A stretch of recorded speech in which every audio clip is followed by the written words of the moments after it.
All right, guys, don't forget Loose Ends every Tuesday, 8:30 East Coast, 5:30 West Coast. We go live. I definitely go live.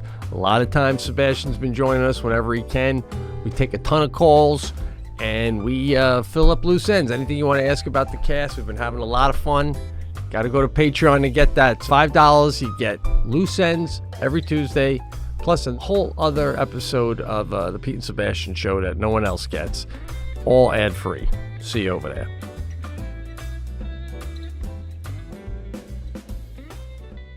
Thanks to ZocDoc for sponsoring this episode. There are certain times in life where fit really matters, like when you're picking out sneakers or you're pulling the trigger on buying an engagement ring. And fit really also matters when it comes to finding the right doctor for your specific needs. You shouldn't have to compromise when it comes to doctors, and you don't have to thanks to ZocDoc. ZocDoc is a free app and website where you can search and compare high-quality in-network doctors.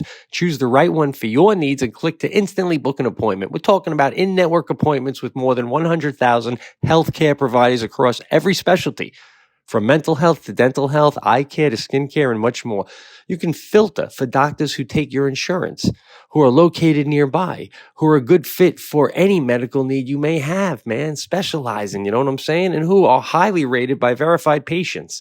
How about that? Picking your doctor. Unbelievable. Fantastic. You can also see their actual appointment openings, choose a time that works for you, and click to instantly book a visit without having to have a receptionist go, Wednesday at 4? No? Tuesday at 1? No, you can see the schedule yourself. Plus, ZocDoc appointments happen fast. Typically within 24 to 72 hours of booking, you can even score same-day appointments. I don't know where else you would go. I mean, ZocDoc is just convenient and the way to go, and it's there for you. So stop putting off those doctor's appointments and go to ZocDoc/thecast, all caps, to find and instantly book a top-rated doctor today. That's ZocDoc, ZocDoc.com/thecast, ZocDoc.com/thecast. Thanks to Orgain for sponsoring this episode. All right, I think we're all always looking for nutritious options to add to our routine. And I think I found one for everyone that also tastes amazing and isn't super expensive. Now, other than the days when we cheat, which unfortunately I have too many of those lately, what we put in our body matters, man, and it matters a lot. And we want to fuel it with the best stuff. Orgain makes it so easy to do just that. Orgain's founder, Dr. Andrew Abraham, believes that real nutrition has the power to make a difference in people's lives. Abraham left his medical practice and founded Orgain to create foods and beverages that offer better nutrition for people everywhere. I'm telling you, Dr. AA was on it. Andrew Abraham knows you need nutrition. I've tried this stuff and it makes you feel better. And Orgain is delicious. It's not something where you got to hold your nose when you drink it. It's like, I almost want to have it for dessert. It's a protein powder that actually tastes good and is plant-based. It tastes good. It makes you feel good. It's a game changer. Orgain is the leader in real protein-powered nutrition that understands that being good for you doesn't have to taste bad. You need to get more protein and nutrition in your diet, and this helps do it easily. Orgain's 30-gram protein shakes are an excellent source of complete protein with all 9 essential amino acids, and it provides muscle support and recovery while helping maintain a healthy lifestyle. Orgain is convenient, and it's real nutrition that we're all looking for with no artificial flavors or sweeteners. Orgain 30-gram protein shakes are available at Costco, Orgain.com. 2 different places. And if you want to get in on the delicious protein-packed nutrition today, which you should, head to Orgain.com/thecast. That's all caps, the cast, and use the code THECAST for 20% off your order. Once again, that's Orgain, Orgain.com/thecast for 20% off, and make sure you use the promo code THECAST so they know we sent you.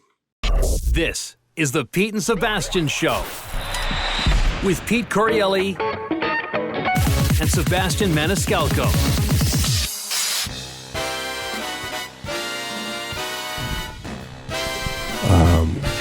This is fascinating watching this man get ready to do this. The grunting,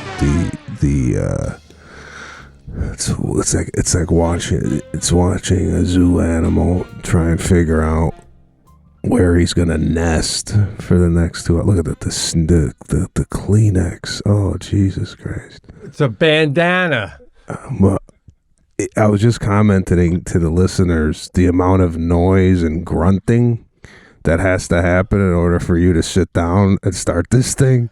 I mean,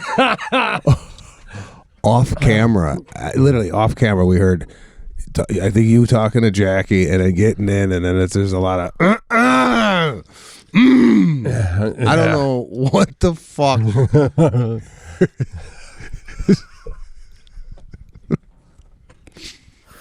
Like, what is it over there? I mean, do you make that much noise when you're just alone roaming the house? I don't think so, but it's been a problem in the morning. I told you about that a few casts ago, clearing the pipes and getting everything. And I don't mean like coughing it out. I feel like it's just dry in the air and just, but you for years though with this, you seemingly just you just come in, sit down and go. Like you don't seem to have a ritual of any kind. There is no ritual. Whatever it needs to be done before I get in here is outside the room. I look at this as almost a stage where I come up, I grab the mic, and we're in it. It would be the equivalent of you going on stage and putting the stool down, opening the water, going over, looking at your notes. Yeah. That's a good question. Like, did Leno back in the day, was he sitting at his desk a half hour before the show? The camera guys would be like, the fuck's this guy doing? You know? It would seem weird, but yeah, and then, yeah, you're right. I do have but I've always had to set this shit up too, which is annoying. Yeah, no, I get you have to turn stuff on. You're your own guy over there, the one-man show, which I understand, but my God, the amount of grunting was amazing. What's that book? What, you got a Bible? What, this? No, it's a notebook. The black book. You just had it in your hand. It's on your right hand side. That's my phone. That's my phone. Oh, okay. This is a Bible right here, bro. Been reading this book about the West and heading out west. This has been unbelievable. The things, bro. Hold that up again. Hold on. You know, there's something to be said when they say don't judge a book by its cover. Yeah. If I saw that on display right when I walked into Borders Books, yeah, I just look at that and go, oh, it's an Indian book, and then walk right past it. What?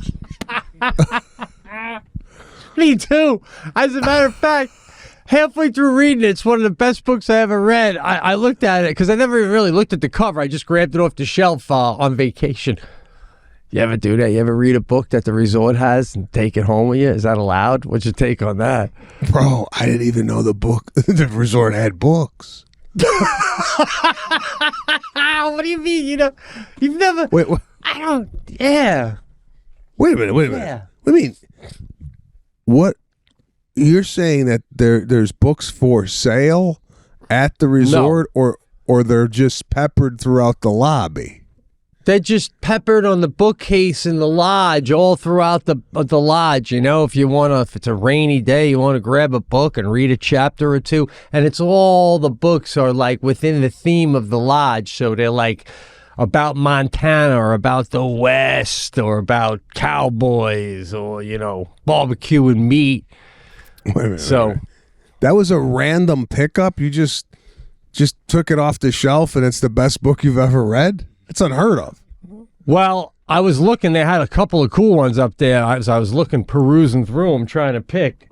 And then this one was like all about, I'm fascinated with the West. So I'm like, let me try this one. I read a chapter, and then I was like, what's going on? This is phenomenal. And then, like you were saying, I got halfway through it, and I'm like, I wouldn't have went with the Indian on the cover at all. I mean, again, that was a politically motivated, like a politically correct thing, you know. We gotta put the Indian on there, considering we wiped them out to get there. Well, I mean, you know, listen. Based on the half a book you read, what would so far? What would the cover have been if you had decided, okay, Now, based on what you've read, what would you put on the cover? I think I would have put on the cover a struggling family with a wagon trying to push it through like the river or up a mountain. Mom, maybe working the horse, husband pushing a wheel, son out there helping, maybe another wagon you could see behind because it's a whole train of them. And then maybe in the distance, just a little bit in the corner of the book, a little tiny couple of Indians looking over a cliff. You know what I'm saying? Well, the way you're describing what should have been on the cover, my response to that is what's on the cover is the Indian looking at these families coming into their land going, you motherfucker. That's what's on the cover. The Indian's reaction to this family coming onto their land. Totally. Which is not, going to sell a lot of books to a white guy. I mean, put Billy Kid on the cover for God's sake. Put something which that's a whole chapter. It takes you through. This book takes you through about how we even ended up getting there. Not counting the Indians, of course, who were already there. But then these trappers, bro, these guys who were trapping for beaver. Back before we were even a country, in the early 1700s, they're literally out like where I was in Glacier National Park, but it's nothing. There's no Montana. They're just out there alone, living off the land for a year. I mean, just roaming for a year at a time. And then they would have these beaver these fur companies would have these meetings once a year at a new location, some fort out west, and all the trappers would meet for 3 days, and they'd party and they'd sell their furs. And then they're back out alone in the woods. Like they talk about the first white guy to ever see the Rocky Mountains, or he just stumbles upon it. He's like, the fuck is this? And this is what they would do for loneliness. I won't do a whole history lesson. The Indians were cool back then because there was only a handful of trappers. It wasn't like we were moving out there in droves, right? So the Indians were helpful and nice. But the Indians, a lot of times the chief would give you his daughter to the trapper as a wife. So you would take this Indian woman, now she'd live with you in the woods and trap beaver, but what was great is she would skin the beaver when you caught him, and she'd make a nice stew. So when you're out there checking the beaver traps and you come back to your makeshift little tent, you got a nice squaw in there cooking up a stew. Boom. So and that's how you lived, though. That's it. Lived in the woods. Nothing. Okay. Based on your description of the beaver and the wife and the this and the that, based on that description of the book, this book, no wonder why it was in the lobby of a hotel, bro. You should have left it there. I'm bored. You're bored? All right. Give me one more chance. All right. When time elapsed now, and people were coming out west for land they were going out there to do their religion, like the Mormons were coming because they could do their religion.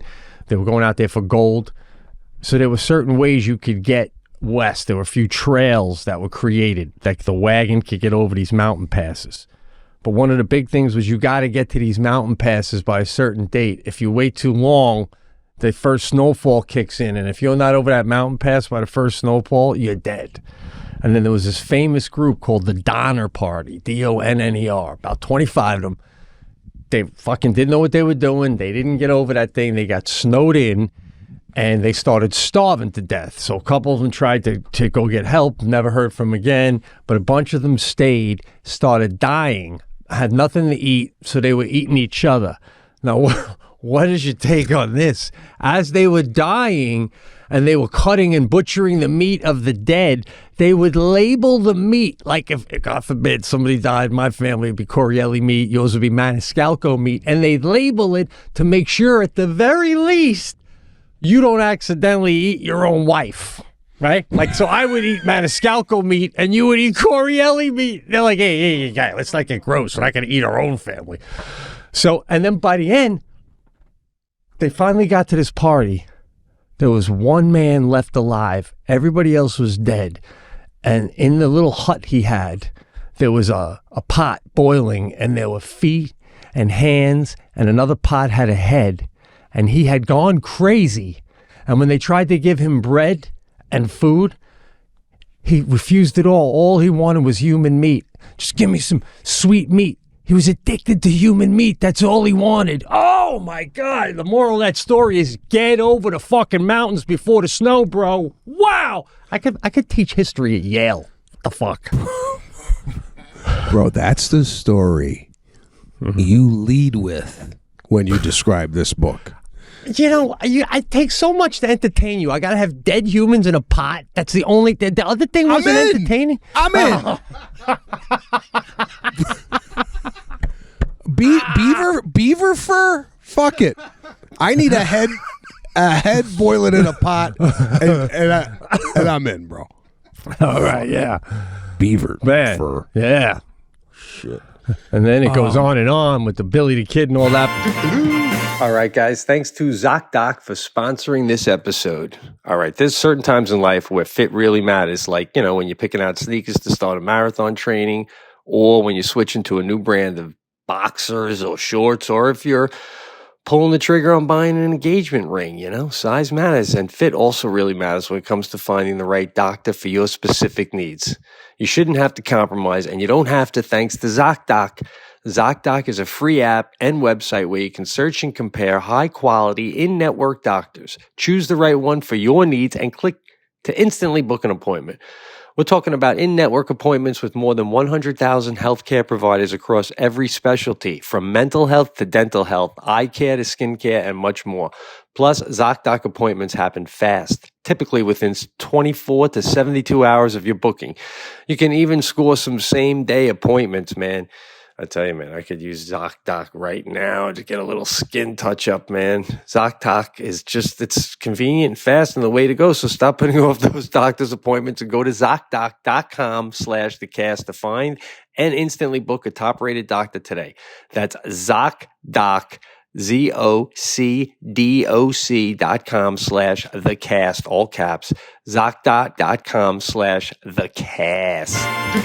Thanks to Orgain for sponsoring this episode. Guys, we're all always looking for nutritious options to add to our routine. And I think I found one that tastes amazing and isn't super expensive. Cheat days aside, what we put into our body matters, and we want to fuel it with the best stuff. Orgain makes that easy to do. Try Orgain. I've tried it. It's delicious. It's a protein powder that actually tastes good. I mean, I was telling my wife, maybe I'll just have this at night after dinner as my instead of ice cream. And it's plant-based. It tastes good and makes me feel good. It's a game changer. Orgain is the leader in real protein-powered nutrition that understands that being good for you doesn't have to taste bad. You know, you need to get some more protein and nutrition in your diet, and this helps do it easily. Orgain's 30-gram protein shakes are an excellent source of complete protein with all 9 essential amino acids, and it provides muscle support, which, you know, you get to be my age, man. You need muscle support. Otherwise, you just turn into a flagpole, and recovery helps too with Orgain while helping me maintain a healthy lifestyle. Orgain is convenient, real nutrition, and when you're looking for no artificial flavors or sweeteners, that's what this is. None of that. Orgain 30-gram protein shakes are available at Costco and Orgain.com. If you want to get in on the delicious protein-packed nutrition today, head to Orgain.com/thecast. That's all caps. And use the code THECAST for 20% off your order. Once again, that's Orgain, Orgain.com/thecast for 20% off, and make sure you use the promo code THECAST, all caps, so they know we sent you. But anyway, yeah, but I took the book. I don't know how I feel about that, but, you know, I took it. I was liking it. I took it. It's okay. Do you think at the resort they're going, where the hell's the West book? Do you think they even notice this thing's gone? No, but if you have enough scumbags by the end of the season, you do it overall. I think people have been taking our books. You know, if it's just me, you're fine. But if there's like 20 me's, then you're like, we're losing half our fucking library. Well, based on who you said stay in there, I don't think anybody's heisting books out of the library. Right? I mean, No. I would dare to venture some of the books on the shelf are about some of the families staying there. No? You're probably right, man. And now that I think about it, Jackie was running every morning so she would miss breakfast, and I would have to take her a big bowl of yogurt, and you don't have fridges in your room, so to keep it cold, I would take another bowl with ice and sit that on the bowl and put a napkin over it and carry it back to the room so she could have it later. Between that and the book stealing and the Googling other people, we might have been one of the most white trash families they've ever had at that ranch. Well, Guy, I don't know, something's rubbing me. I'm not into on family vacation. We got to get the run in. No, I don't. And not eat breakfast with the family? Never. I don't know if I'm into this move. Bro, I know. It's a huge sacrifice. It's been going on for years now because of the training. She almost, no matter, even like every vacation, we go to Hilton Head, she's running in the morning because it's too hot to run later. But she's got 2 more to go, Australia and the Japan one, and then that's the Abbott is complete. And she said she's going back to a normal running lifestyle, a marathon a year, but no more training. But she's in training, bro. Say what you want about it. I'm just saying.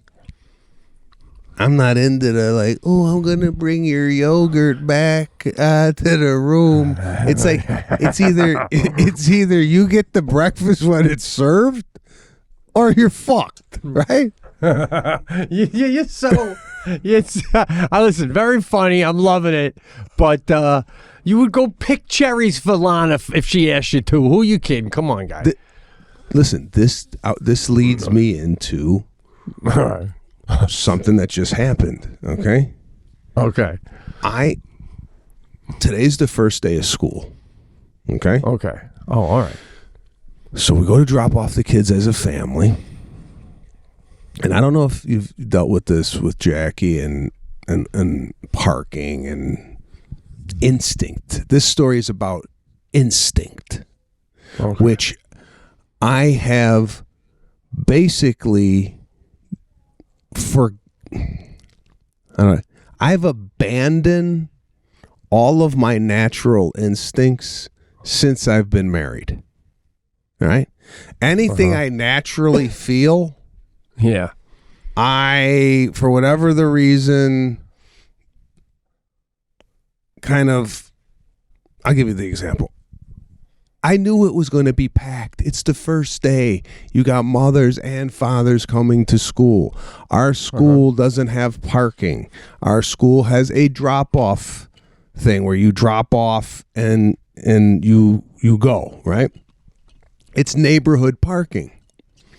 So I see a spot as we're going to the school. I told Lana, I go, I'm going to park here and we'll just walk it in. And there was a family that we knew that was walking. They live near the school and they were walking. Mm-hmm. So Lana goes, no. We could find closer parking than this. This is too far. Now that family is walking from their home, right? We drove from our home and now we're in the perimeter of what I would call walking to school. Okay? Yes. So I'm upset that she thinks, she's like, I think it's a little too aggressive to be parking here. It's a long walk. I say to that family is going to be in the school before we find a parking spot. Right? Mm-hmm. Mm-hmm. Okay. Yep. So I'm stewing as I'm going towards the school. Traffic on the side streets, people, over, people trying to inch in. Mm-hmm. And she goes, all right, see if you can park here. I go, you can't park there. And as I'm saying this, the family who walked is entering the school. We're still in the car. All right. Now I'm burning. I hear you. It's not good for you, bro. It's not good for you. I hear you, though. So she tells me a place to go find parking. In my head, I go, there's not going to be any parking there either. But I don't say that because I know if I do, that's going to continue the argument or the the tension. So okay, I turn the corner. Sure enough, no parking there. There's a garage there. She goes, maybe the garage. In my head, I go, no, it's not. That's not going to be it either. So we end up dropping the kid off in the drop-off line with Lana, and I'm pissed because now I'm going to miss the first day of school where they kind of parade through the field, and then we go up to their classroom and see the class. So I drop them off. You ever do the where she's, I don't know if, does Jackie ever like kind of like, oh, I'm wrong. I was wrong here. And now you're mad. No. Rarely. No way. So she never concedes and say, hey, Pete, I'm sorry. I should have. Dude, my whole family was visiting. I lost the keys to the Subaru. For 2 days, my whole family's here, and I'm looking for keys. Both of them. The family, I couldn't even use the Subaru because I couldn't find them. Jackie was yelling at me, da-da. After my family left, I found both of them in 2 separate bags of hers. I even texted my sister, and I just want you to know, she lost them. Because I smoke pot. I think they driving home going, Jesus Christ. He couldn't even drive his car because he lost his fucking keys. What a fucking Tommy Chong motherfucker. Right? So, and all Jackie said was, I don't even know how they got in there. That's sorry? That's sorry. I don't know how they got in there. I like your move with Lana, though. I've done that. You gave up mentally now. Now you're just a piece of meat. You want me to make a left? I'll make a left. Want to make a right? I'll whatever you want. You know. Right? That's exactly what it was. It's like, since you screwed my whole plan up, now I'm going to give you your plan the way you want it. I'll give it full force, right? I just gave it to her. Left, right, center. I'll do it. I'll pull up on the lawn if you want. So now I drop her off, and now, of course, I go to look for parking, which I know there's going to be none of, right? And she's calling me from the field. Did you find it yet? I go, no, there's nothing. There's nothing here. Well, how about you park? She's still trying to give me suggestions. I said, I'm going to go back to where I wanted to park originally, and I'm going to walk in. Oh, no, now I feel bad. Come, give me the car so you could see the You're going to live in it. You're going to live in this. Right. Besides, you got to admit, on some level, I've been in those positions. As much as you want to see your kids' little parade, it does feel good having all that leverage right now, right? And she's feeling so bad. All right, so I could like find a spot and not even take it just so she has to call me 3 more times feeling horrible, like I missed the whole thing. I did that. It was one of those spots where it was a parallel spot. It was going to be tight. Yeah. Could I have gotten in? Maybe. But I'm like, I ain't fucking getting in that spot, risking getting sandwiched in. Right. I'll bypass it. Plus, to your point, I was kind of hoping I'd miss the whole fucking thing.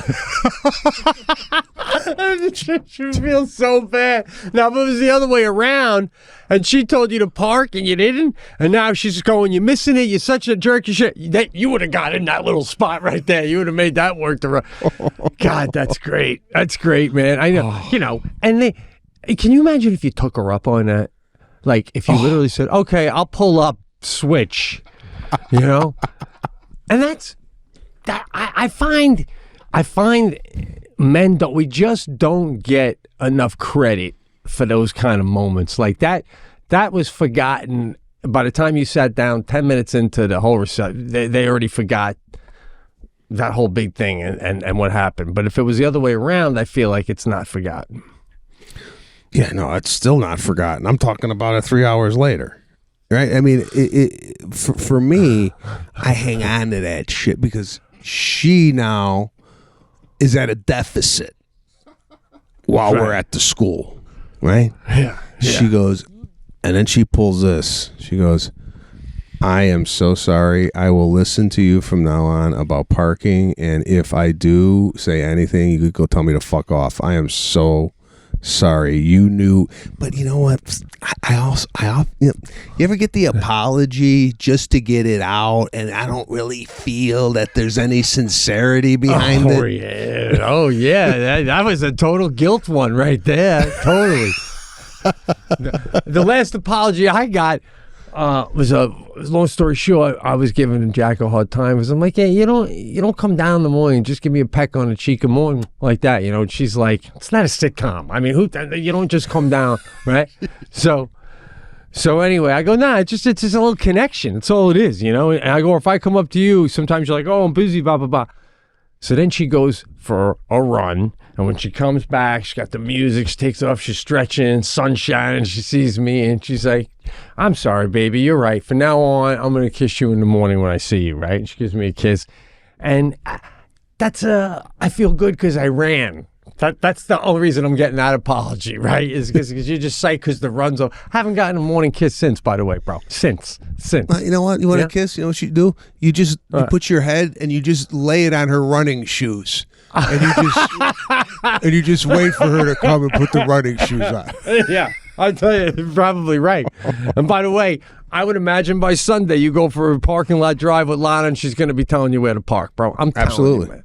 Absolutely, yeah, it's words. It's words. It's just never going. And again, that's what I'm saying. If I could give you any advice to the married men out there, don't lose those man instincts that you have. Just don't lose them, because if you start, questioning. Because I was saying to myself a little bit, I was saying, well, maybe there is a spot closer, but then I'm wrestling and going, no, there's not. No, there's not. You're like, you got to stick to what you believe, bro. It's like switching religions, man. I mean, you can't do it. Yeah. No, you're right. You're right. And if you listen to a woman, they'll have you go into the airport 45 minutes before your fucking flight. Like, they do that kind of shit, too. I'll be going to the airport, go, why did I listen to you? I'm fucking freaking out right now. I'd already be sipping coffee in front of my gate right now if I was by myself. Jesus Christ. Oh, you're right. Don't lose those moments, bro. You got to keep them. But, I have to ask you this. When my wife gets on me about something, and now you've been married, how long have you been married now? Double 11. Digits? Yeah. 11 years. How long do you think you have had to have been married before it's you can complain about something I do, fine. But if I've been doing it since you've known me, it ain't changing. Like, how many years in before you can officially say it's not going to change, Like, she's like, I always know when you make coffee, there's a da-da-da there. I'm like, well, okay, then you know that about me. So. Well, it's very nuanced because, it depends what you are doing that you like, oh, this is me, accept me from who I am. Right. All right, yeah. well, if you make coffee and there's coffee grounds all over the floor and it looked like, right. a disaster area, then that's not necessarily, because I don't buy this shit. Oh, this is me. You married me. Fuck you. So parts of you, listen, there's parts of you that ain't good, right? There's parts of me that ain't good. Yeah. No, And you're right. If you point those parts out to me, it's up to me to go, you know what am I doing? Why the hell am I leaving coffee grounds all over the place? But you're right. But it's little. It's not that. It's the little timing. It's. You know me. I'm gonna clean up my whole coffee situation once I'm done and it's all stirred and I'm sipping. And she'll go, you always say that, but you don't clean. I go, I do. I just don't clean it up right at the moment, like the bed. You don't make the bed. I'll make the bed. I just make it after I'm and after my breakfast. So. It's not totally inconsiderate. It's just the timing thing sometimes, I'm not doing it when you want it done. Well, listen, I'm with Jackie on this. It's like, as you go, you can't just shit all over the floor and then say, I'm going to clean it up in an hour. There's still shit on the floor. You know what I'm saying? Well, yeah, but I mean, if I'm getting dressed and I'm throwing clothes left and right and you walk in, you're like, oh my God, it's a mess. And I say, don't worry, in an hour, you won't even know any of this was here. How is that not fair? But it's here now, Pete, and you obviously picked your... Don't worry. So that kind of stuff. And, so it's... I just don't understand. Like, if I'm staying the way I am and she's staying the way she is, we're good. Don't get me wrong. But when people get divorced, like, what's happening? I don't want to have that. You know, like what? You know, like this ain't divorce. These aren't divorce type problems. No. Okay. Okay. The parking, your coffee grounds. This ain't divorce. All right. Right. This is just, hey, I noticed you do something. It's a little messy. Be nice if you could clean it up, work together. But then on the flip side, you could go, hey, you know, Jack, it'd be nice if I could get a kiss in the morning. Really, it'd be nice. You know, I know it's not a sitcom, but it makes me feel better when you come down and you give me a little peck. It starts my day off right. Right. Okay? Now, I can picture what she'd say. I know it does. And if I didn't have to make your daughter's breakfast and get her clothes ready and get her after school, I would be able to do that more often. And when she goes to school and she goes to college, I'll give you a kiss every morning, I promise. You know, that's kind of. But I guess I love her for that, you know? Yeah. But these aren't divorce. The divorce is, this is divorce. Yeah. Babe, we got no more money. What? Oh. I gambled it all in Las Vegas. I mean, that's a major, that could be grounds for a divorce, all right? Yeah. Or you wake up and you got a heroin needle in your arm for the 7th day in a row. What am I going to do with this guy? Oh, man. No shit. I know one for me for sure would be, her name is Cindy, and it was just one time.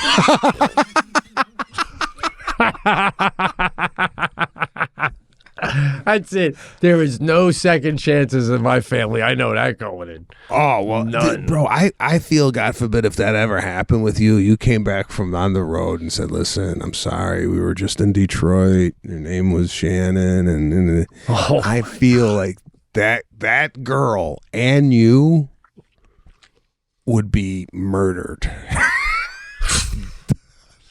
Oh, my God. But I listen, I wouldn't be murdered per se, but I would just instantly, everything gone. You know, I'd be, you know, living in a little studio around the corner, and my daughter would be there every other weekend going, you just ruined everything, Dad. You ruined everything. No, Jackie, but Sadie, you don't know. No, Jackie, you don't even get visitation. If she can, and every second I'm not there, she would be telling my kid how I ruined everything. You know? Oh my God, I would never know. I don't need fear to not do that, but like, you know, it's just not. Well, Lana and I were talking about it today on the way home from school. We know a couple of people getting divorced and this and that, and then they're taking their kids to school. I mean, I go, how would that even work? You know, like, you're divorced and now we're together. We're gonna how do you go? Are you taking the kid? And fuck you! You took Shannon out to lunch. You know, like, I felt like that would always come up. You know what I'm saying? Yeah. Oh, totally, man. Even if Jackie ever had a new man in her life, he would always just be to Sadie. I'd be like, "How's the asshole?" You know, like, he could be the nicest guy, but like, "How's the asshole doing?" He treats you better than you did, Dad. All right, you can get the fuck out of the car now too. I'm done with all of you. Oh God. Couple questions that, and we had, just to give you an idea, include the listeners in, you know, we had a discussion prior to getting on here, which we normally don't do. No. It's like, hey, you know, what are we gonna do? How could we enhance the cast? So I tried something different. I'm going to ask you a few questions. All right? These are kind of modern day questions. And I want your response to see how you would either handle these situations or what you would do. All right? And you as well, right? I can throw it back at you, right? Yeah, these questions are just kind of thought-provoking questions. Dig it, man. I like it. Here we go. It's like a goddamn TV show over here. My first topic is at work, at home. All right. Now, we have jobs that require us to leave the house, right? We can't do our job from home unless we're doing this, right? Which we all know that this ain't going to pay the bills. Right. Shit. Oh, by the way, before I get into my new segment here, I need to get your take on this because this is new for me. And I showed it on Instagram recently, but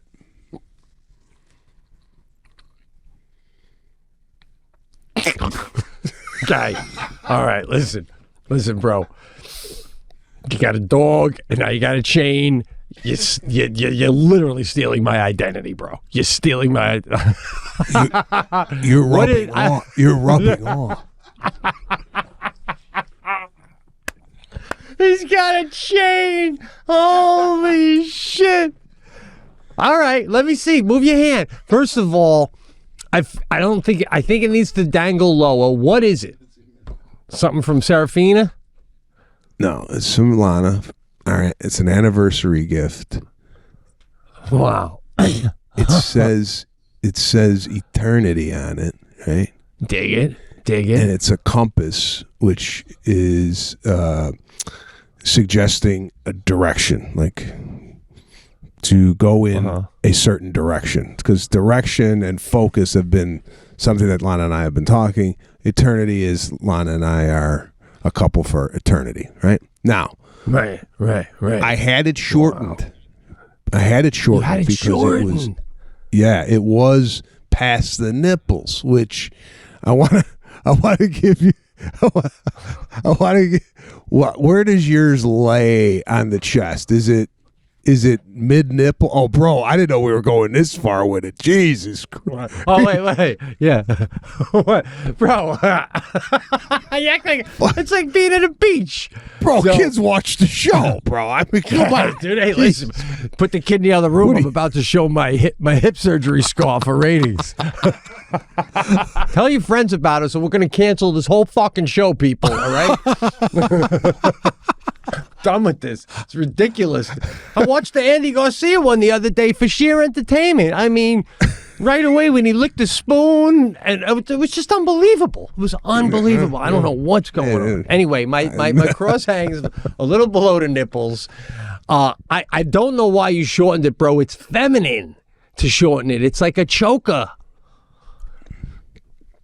I felt like it was aggressive to be hanging below the nipples because I would really have to unbutton 3 buttons for you to see it. So that's right. I almost always go now with unbuttoned shirts and V-necks. Like, you know who I'm stealing it a little from? I shouldn't even say it out loud. Grillo.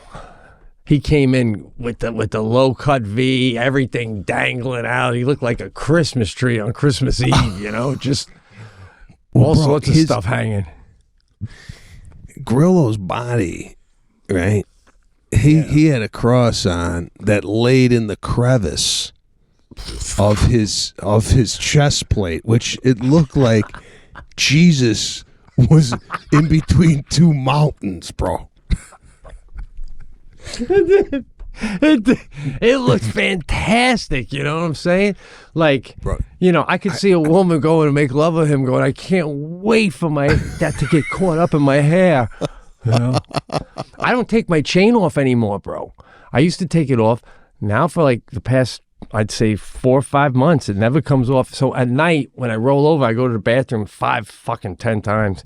It'll be like this, and I'm like, God damn, it's like choking me, and I got to do this with it. But even half the sleep. Let me see that. Let me see that cross.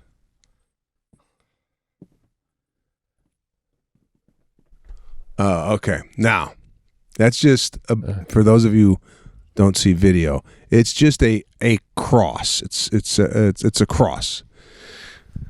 Yeah, I saw my uncle this past weekend.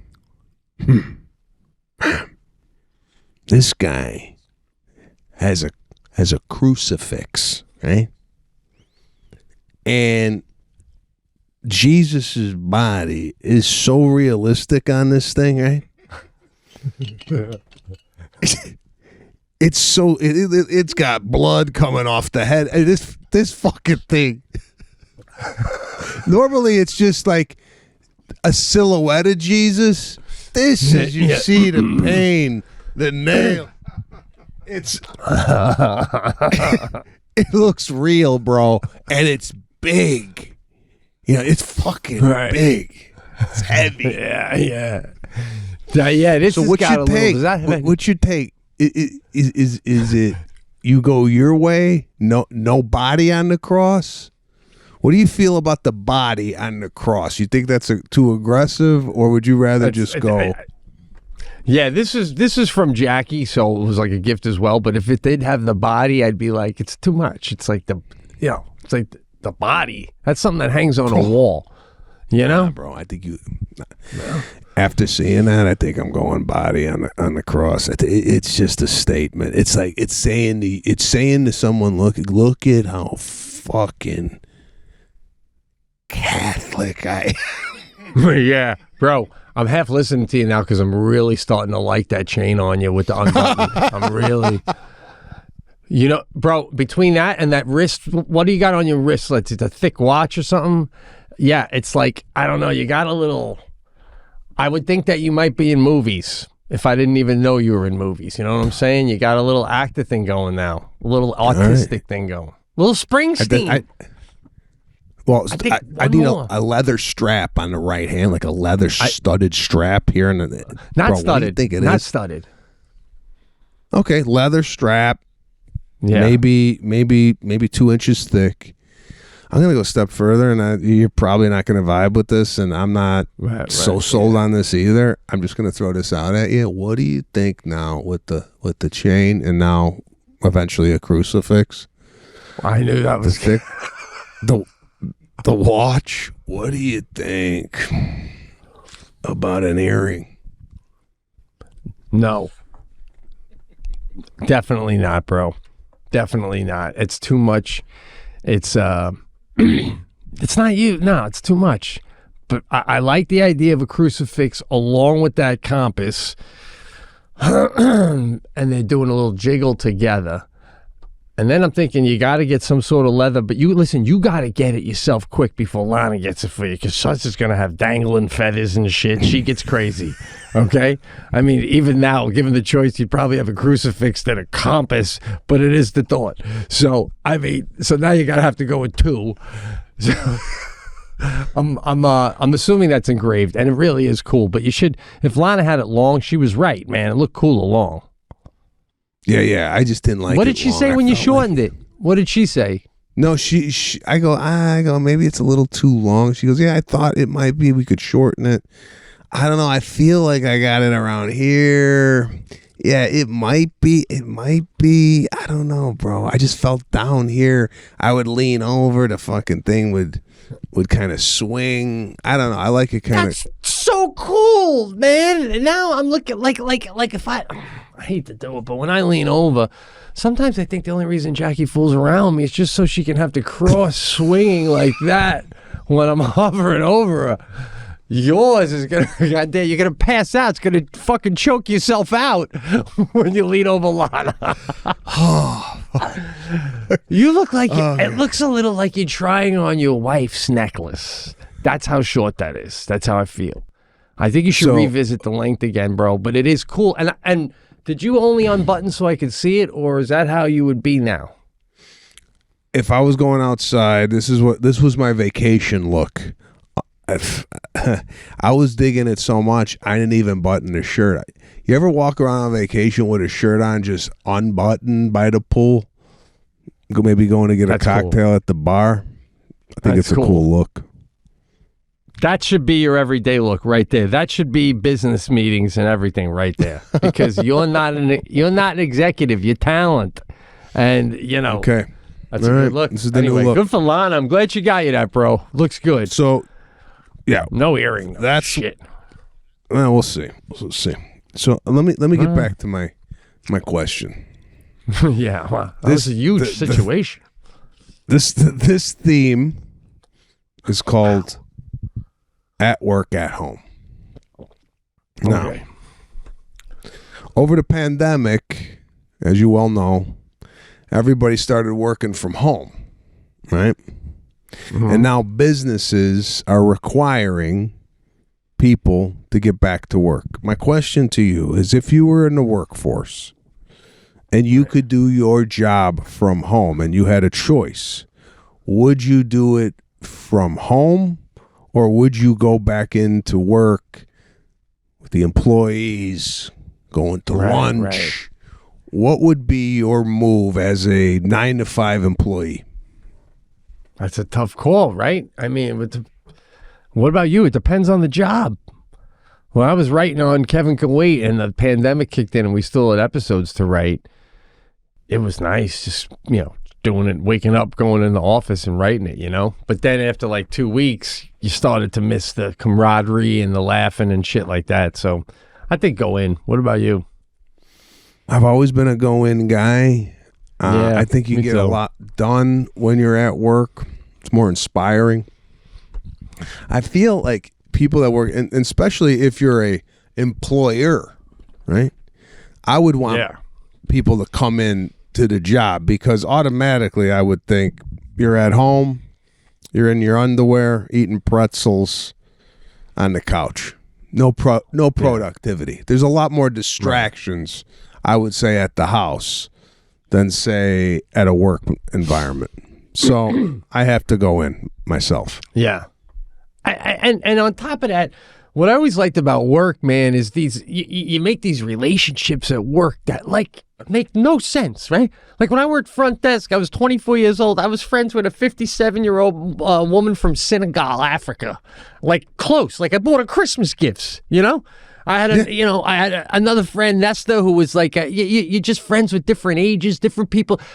When you work with someone, you tell them about your marriage, things you wouldn't even tell family members because this is just a work person. That's it. You're like, it's a different life. And it's nice to have that, go in there. I remember like one time when I was I had graduated college and my dad used to smoke cigarettes too. And he quit and made a big deal out of it. My mom never quit, And I just started working in the city and stuff. And one day I'm like, I'm just going to go surprise my dad, And I go right up to his company and, he's a partner, so he's got his own office. So nobody stops me or anything. Hey, Pete, I walk in and my dad's fucking putting out of Parliament. He'd been telling the family he quit. He's fucking smoking a pack a day in his office. That's what I'm talking about. That's what. I think you're right. It's another life at work that people that don't work in that environment would never understand because I don't know if you've ever been in a situation where you're at a work party and then you have to bring Jackie, right? Or if Jackie is at a work party and she brings you and everybody's got their like work talk that they're laughing over and you sit there as an outsider going, this ain't even funny, or what are they talking about? Right? Right. It's, like one it's of a them will different say world. something like, "No, that reminds me of Kathy in the lunchroom," and everyone's like, "Ah!" You're like, "Oh, what the fuck is going on with Kathy in the lunchroom?" Right? Yeah. Not only that, you're like a big deal when you're married, like Christmas party, and you bring your husband and wife. They'll go, "So this is him. Heard a lot about you in the breakfast room." Like that kind of. It's a different world, and it's healthy, man, and it's good for the marriage too. Don't you think, man? Bro, listen, I totally agree that at work you make friends with people that you would probably never run across in any other situation in life. I was confiding in a 68-year-old grandmother at United Airlines Employees Credit Union. Fresh out of college. I was 22 and she sat right across from me, right? So I'm like buddies with a 68-year-old woman. I'm like, this would never happen anywhere else. Behind me was a very conservative 42-year-old Indian woman with a dot on her head and the whole just Indian garb, right? Me and her having a ball, right? And I'm thinking to myself, Right. these relationships are so specific to our environment that Right. there'd be no way I'd be calling up a 42-year-old mother of two who's an Indian woman saying, "Let's go grab a cocktail tonight." No, I mean, and it's okay. You know how they like their coffee, right? I mean, it's the things you know about them just from being around them every day, right? It's amazing. I know. When I worked front desk, the guy's name was, I worked with two, they were married, he worked there too, his name was Musa Ndiaye, Ndye, from Senegal, and they had a baby, and that whole family was from Africa. When their baby was 6-7 months old, I babysat one night. They brought it to my apartment so they could finally have a night out together. And my buddy Larry, who you've met, he was my roommate. So we had a 6-month-old black baby, and we're walking down 2nd Avenue with it, and I'm like 22, and it's my buddy's kid, and people would look in, and they couldn't they're like, what? They thought we kidnapped it. It's 2 20-year-old white guys walking a black baby down 2nd Avenue. And the baby's crying like crazy, crying nonstop because it's freaking out. You know? It finally tired itself out. It was just exhausted, you know? I don't know what he was a good dude, that guy. Him and his wife, they were good people. But again, right, what am I doing? I mean, 6 months ago, I was doing keg stands in Fredonia at the house. Now I'm strolling down with a little baby. Dual citizenship, USA and Senegal. Okay, you're having cocktails with a 68-year-old lady and an Indian woman. That's why you're right, bro. We got to get back in the office, get those relationships going again. Great game with that question that you got going. Well, it's another thing. I would hear the Indian woman talking to her husband, and you ever hear a fight over at work over the phone, you're working but you're hearing so then I would go to the senior citizen, I go, having a fight with her husband on the phone, tune in, you know. Yeah. But you don't get that at home in your underwear, bro. You just don't get those, and you just don't get the interaction. So I agree. Go into work. If you're working from home, people, please, you're doing yourself a disservice. Get back into the office, make those friendships, have fun, go to lunch. It's worth the drive in. Now, I want to get into something that happened, and this game comes and goes. By the way, my game comes and goes. All right. We don't play it, and then here's the next question. No. I pepper it in throughout the show. These little talking points. I like it. I went to a barbecue over the weekend. Right. We have some Persian friends, and they invited us to their home. Now, I think I finally found a culture that provides a quantity of food equivalent to Italians, because I'm often disappointed when I go to a barbecue or party because of the food. The food sucks, or there's not enough of it. All right? The Persians are just like the Italians when it comes to food. All right? We get there and there's an abundance. I'm all about abundance, right? Choices, you mean?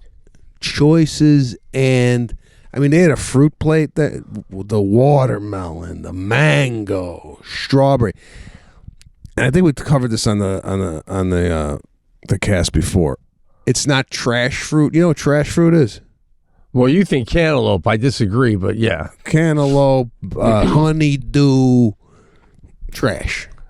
I need I need blues and reds. That's good fruit to me. If it's blue, red, in that tone. As soon as we go light green and light orange, I'm out. Don't look good. Oh, if it's just right. What if you scoop it in them little ice cream balls and make little balls out of it, little melon balls? The problem with honeydew and melon is there's such a small window of ripeness, and if you don't get it, it's gone. You know, with a banana, you got some time. I feel like with a banana, you got all right. I could eat it now, but I could also eat that in 3 days. I feel with melon, you got 33 minutes to eat this shit, or it's gonna go bad, right? Nah. So yeah. and I'm found something new, and I don't know if I'm just seeing this for the first time or it just came out. But the other day, I bought a pineapple, Yeah. pink inside. You ever have pink pineapple? No. What? No. Patrick, have you had this? Yeah. Okay. Yeah. Maybe it's a California thing. Pink pineapple. I'm eating this thing, bro. I ate the whole fucking pineapple. The whole thing gone. Right? Really? Wow. Delicious, sweet, and yellow watermelon. What's going on with this? I never heard of Have you this tried that, Patrick? Yeah, it's at the Asian market. Okay. Patrick's piped in, bro. He's eating the Is same this shit engineered? All right. Is this natural? I mean, If it is, keep making it. It's fucking delicious, bro. did I hear Patrick say he got it at the Asian market? They got fruits there that I never even heard of. Is that where you got it? Is that like some Vietnam watermelon or something? No, I didn't get mine at the Asian market, to be honest with you. I don't even know where an Asian market is. Never been in one. Right. But this yellow watermelon, you think it's grown in America? Or I don't care. I didn't look. Right. He's looking it up right now. Find out if pink watermelon is something that's growing like in the Bahamas or is this shit genetically made in a factory in Ohio? Yeah. It's like a watermelon meets a pineapple sort of a thing going on over here. Bro, hold on. They were grown in Africa about 5,000 years ago. Yellow watermelon. So all you need to know about yellow water, yeah, bro, it's just the green. At my age, rind. I never even heard of that. Bro, look at that. Look at Holy the green. shit. The green rind against the yellow, those two color combos. If I see that on a fruit plate, I'm in. Get All back right, to that pink look, you're a pineapple. color guy. Show that, because that's another great combination palette of the pink watermelon against almost that brownish kind of skin on the outside. Tell me if that ain't on a fruit plate, you ain't in. That's the pink pineapple right there. Yeah, pink Right? pineapple. Wow. Yep. Oh my God, this is fascinating. I never heard of these things. At my age, it's unbelievable to not have known about these things. So yeah, I guess I mean I guess I'd eat it, but I'd be like, what the hell is that? So does it taste even better than a pineapple? I don't know if it's a mind fuck or what it is, but when I eat the watermelon yellow and this, it just automatically is sweeter than anything, the regular red or the regular yellow. Anyway, I'm at this Persian party, right? Yeah. I sit down with about 4 Persian men, and they bring out kebab. Right? You ever have kebab? Isn't that meat on a stick? Yeah. Yeah. That's all. So they're so into kebab, bro. Right. Their conversation is often interrupted about how the kebab is. So, for example, and by the way, Persian men love to tell you what they own and what they have, right? So this guy, right, he's sitting there, he goes, I got 250-foot yacht that it lives in southern France. I take it to Turkey this year. Beautiful down there. You want kebab? It's the kebab It floats in and out of conversation, but it's not an abrupt thing. So I'm sitting there listening to the story, and I have kebab, right? And I go, no, I got my. He goes, no, you don't have chicken kebab. You have beef. You want to give it chicken kebab. Give chicken kebab, right? And he's yelling to a guy, right? Mexican guy that's making Persian food, right? It's amazing. This guy comes out with a sword of kebab. This guy's got kebab on a sword, just fucking puts it on the plate. And then they begin to tell you again about the yacht. You know, no, we take the yacht to go. I got the 6-man crew, and I'm going to buy another yacht. It's so much bigger. And they don't give a fuck they don't give a fuck about what you do, right? Right. Dude, what do you do? I go, I'm a comedian. No, comedian. I did comedy in '89. Too funny. I was too funny. I was too funny. What? Yeah. How do you know them? How did you meet these people? They're friends, and then like when you go to a party, there's their friends there.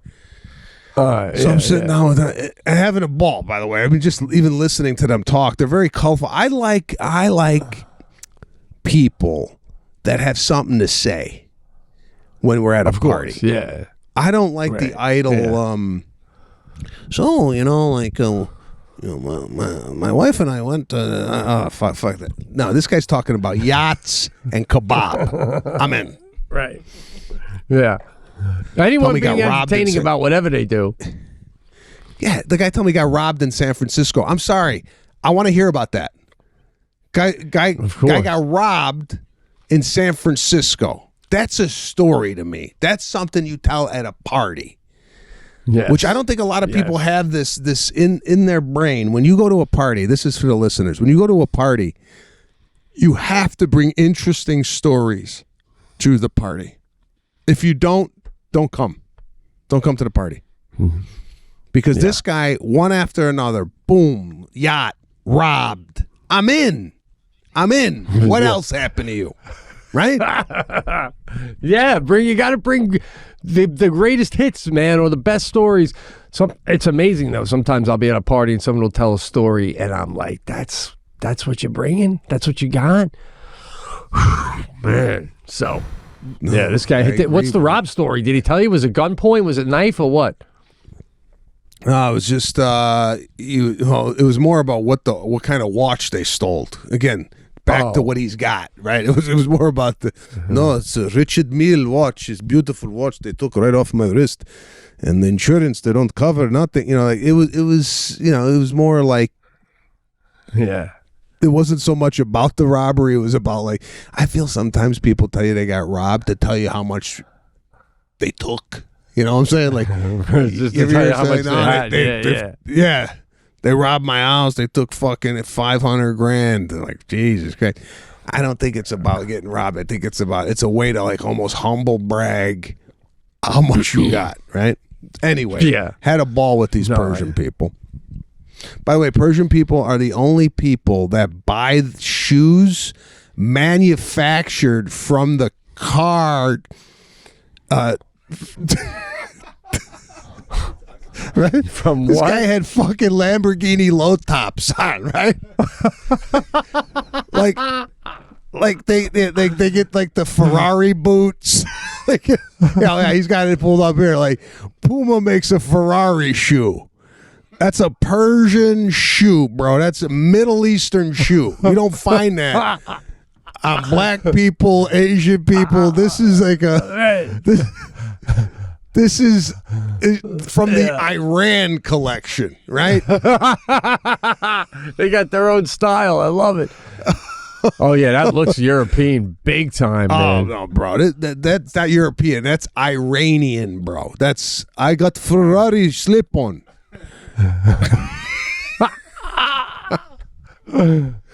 Oh shit! So they're well groomed like Italian men too, though, right? With the chains and all that, right?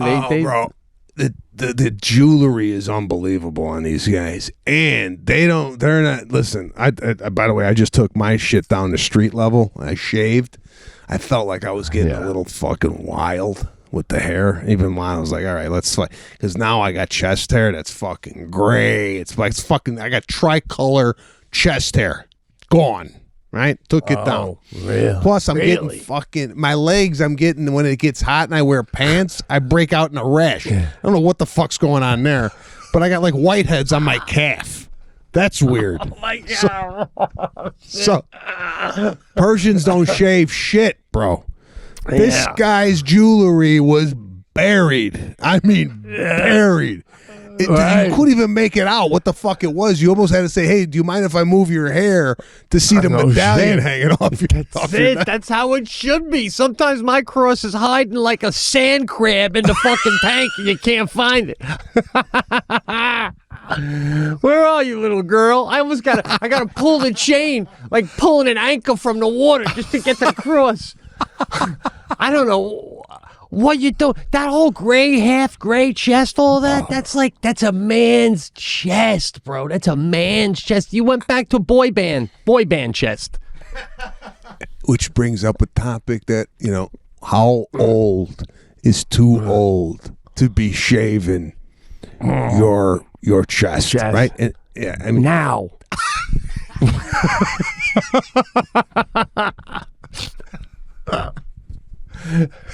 What? How does that? Is it a buzzer or is it full on razor with shaving cream on the chest? How does that even work? I take it down with a what do you call it? One of those clippers, right? Okay. And then and depending on how good I got it, it needs a straight razor. This time I straight razored it because the pattern of hair growth didn't look good, bro. I'm telling you, my hair that's growing off my body, some men have like really thick hair, looks good. I got what my friend John describes as spider hair, bro. I got spider hair coming off my fucking chest and legs. It don't look good.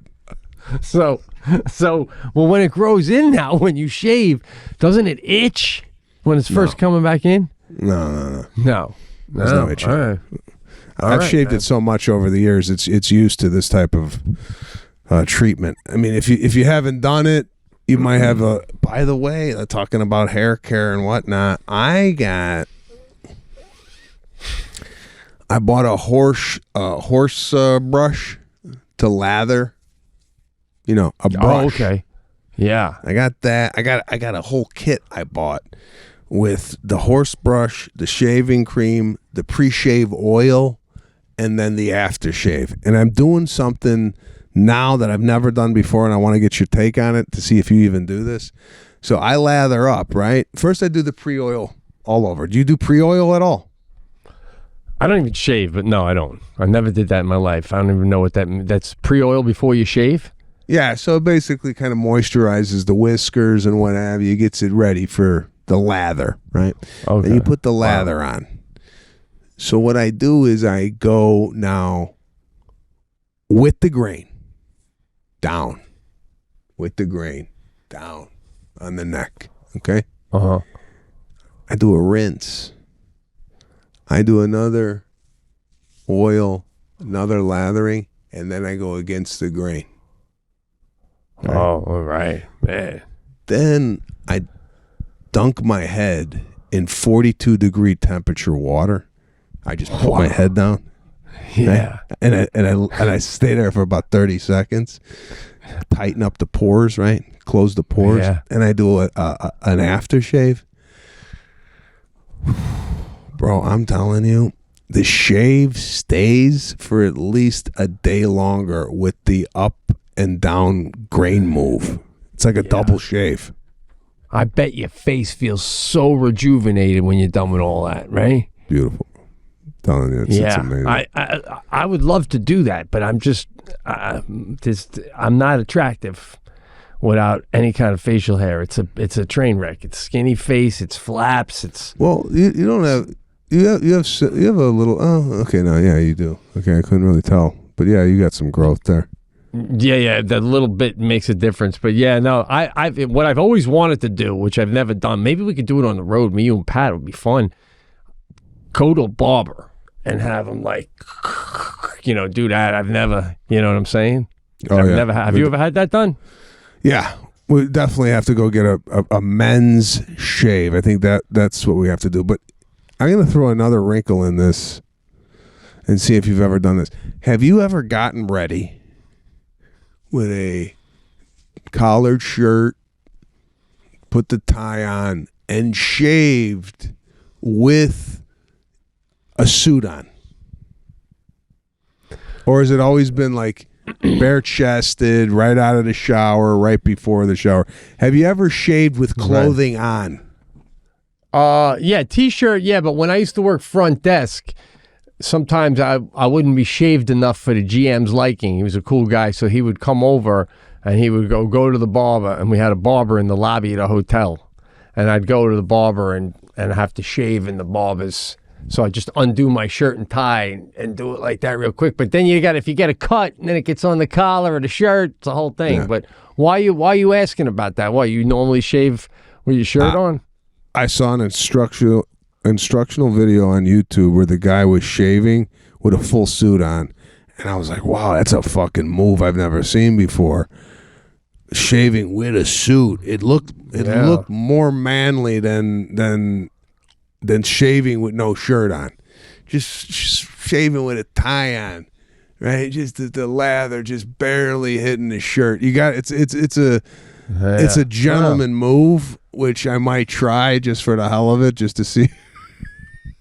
I don't know, man. I picture shaving. You're shaving and there's a woman's face in the mirror asking you about your day, and you're like, it's about 10:30. We have that meeting, right? And I'll be there. I'll be there. Baby, I said I'd be there. I'll be there. I said, right? Dig it, bro. But you look good well shaved like that. You know, you're like, your face is good with it. I don't know. Some people look better with a beard. Some people look better without. Well, man. I showed the photo of myself bald that Patrick put up on. Jackie bald. Yeah. I show my daughter. She goes, "Daddy, never lose your hair." Wow, man. What did Jackie think of me bald? She thought you looked not bad because your face is your chrome is kind of round. So yeah, she didn't think it looked too bad. What'd you think of yours? I wasn't on there. It was on. Somebody sent it to me. They only sent me yours. I told her though. I go, it was. She actually said, because she knows the shape of my head. She's like, "You can't be bald, Pete." Like, she said it like that. Like, she said it like, "I will pack my bags if you're like almost." Listen, I didn't show Serafina you bald because I wanted her to sleep at night. She's gonna go, "Daddy, that was the man who was here. Is he sick now?" Oh, shit. But Jackie said, in seriousness, she's like, they have better toupees now. Maybe that would be something you'd consider. Oh, wow. Oh, yeah. My God. Fucking Maury from fucking Goodfellas.